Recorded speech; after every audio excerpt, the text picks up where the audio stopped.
والحکمہ، اور حکمت کی تعلیم دینا۔ حکمت سنت کی تعلیم۔ بھائی شراب حرام ہے، ٹھیک ہے، سب کو معلوم ہے، شراب کیوں حرام ہے، یہ حکمت ہے، اس کو حکمت کے ذریعے سمجھنا ہوگا۔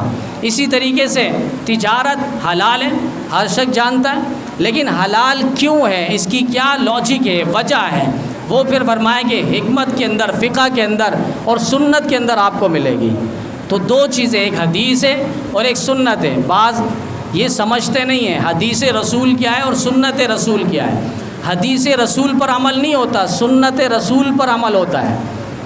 مثلا ابھی 10 کا نوٹ ہے جو بند ہو چکا ہے، 5 کا نوٹ جو پہلے چلتا تھا اب نہیں چلتا۔ اب وہ کوئی دکان میں لے جاؤ اور کہے کہ 5 کا نوٹ ہے، اس میں تو گورنر سندھ کا نام بھی لکھا ہے اور قائد اعظم کی تصویر بھی لگی ہے، پاکستان کی مہر بھی لگی ہے، آپ اس کو کیوں نہیں چلاتے؟ وہ شکل دیکھے گا یہ کیا کون سی دنیا سے آیا ہے کہ 5 کا نوٹ لے کر آیا اور سودا لینے کے لیے۔ وہ کہے گا بھائی اس کو حکومت سندھ نے یا گورنمنٹ نے اس کو بلاک کر دیا، منسوخ کر دیا، ہے تو یہ پاکستانی، تھا تو یہ پاکستانی نوٹ، لیکن اب اس پر عمل نہیں ہے۔ لیکن انکار بھی نہیں کر سکتے کہ یہ نوٹ ہی نہیں تھا، یہ انکار نہیں ہے، حدیث رسول کا انکار نہیں ہے، لیکن عمل نہیں ہے، آپ اس حدیث پر عمل نہیں کر سکتے۔ بعض اوقات وہ جواز کے لیے بھی ہوتا ہے، سنت رسول تواتر سے ثابت ہو، جس پر پے در پہ ہر زمانے میں لوگ عمل کرتے آئے، وہ سنت رسول ہے۔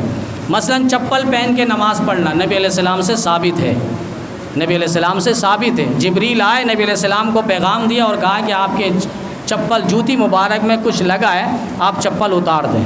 نبی علیہ السلام نے چپل اتار دی، صحابہ بھی دیکھے انہوں نے چپل اتار دی۔ نبی علیہ السلام نے بعد میں ان سے پوچھا آپ لوگوں نے چپل کیوں اتاری؟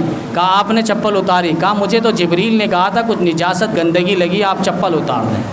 تو چپل پہن کے کوئی اس حدیث کو دیکھے اور سارے چپل پہن کے نماز پڑھنے آ جائے تو یہ حدیث تو ہے، اس پر جواز کی صورت پہ عمل ہوگا۔ مثلا کوئی فوجی لیڈر ہے، افسر ہے، وہ آیا ایسی جگہ پہ جہاں ان کے لیے چپل کھولنا مشکل ہے، دشمن پیچھے ہیں، کہیں وہ ریڈ مارنے کے لیے، اب وہ آ سکتے ہیں چپل پہن کر، چونکہ وہ چپل اتاریں گے، ان کا بوٹ ہے، اس کا ایک انداز ہے، اب اگر وہ اتاریں گے تو ان کے لیے مشکل ہے، پھر پہننا الگ ٹائم وقت لگ سکتا ہے، دشمن حملے کی نیت سے نہ ہو تو وہ جلدی میں آتے، جلدی میں نہیں، وہ اس حدیث پر عمل ہو رہا ہے۔ لیکن سنت رسول یہ کہ آپ چپل اتار کے آئیں اور نماز پڑھیں، تو یہ حدیث سے کھڑے ہو کر بھی ثابت ہے، آپ پانی پی سکتے ہیں، لیکن بیٹھ کر پڑھنا یہ سنت رسول ہے، یہ ثواب ہے۔ کھڑے ہو کر بھی مغیرہ بن شعبہ رضی اللہ تعالیٰ عنہ کی روایت حدیث موجود ہے، نبی علیہ السلام نے کھڑے ہو کر بھی پیشاب فرمایا، لیکن اب کوئی اس حدیث کو دیکھ لے اور کھڑے ہو کے پیشاب کرے تو ایسا نہیں ہے۔ سنت رسول یہ کہ بیٹھ کر، ہاں اس حدیث پر عمل تب ہوگا جب خدا نہ خاص اللہ نہ کرے کوئی بیمار ہے جس کو گھٹنے میں تکلیف ہے، یا اسی طریقے سے کمر میں تکلیف ہے، کوئی اور تکلیف ہے جس کی وجہ سے وہ بیٹھ کر پیشاب نہیں کر سکتا، اب اس کے لیے بیان جواز ہے وہ حدیث، اس پر عمل کر کے وہ کھڑے ہو کر پیشاب کر سکتا ہے۔ لیکن سنت رسول یہ کہ بیٹھ کر پیشاب کرنا یہ نبی علیہ السلام سے ثابت ہے اور سنت ہے، اسی پر ثواب ہے۔ تو یہ حدیث رسول اور یہ سنت رسول میں فرق ہے۔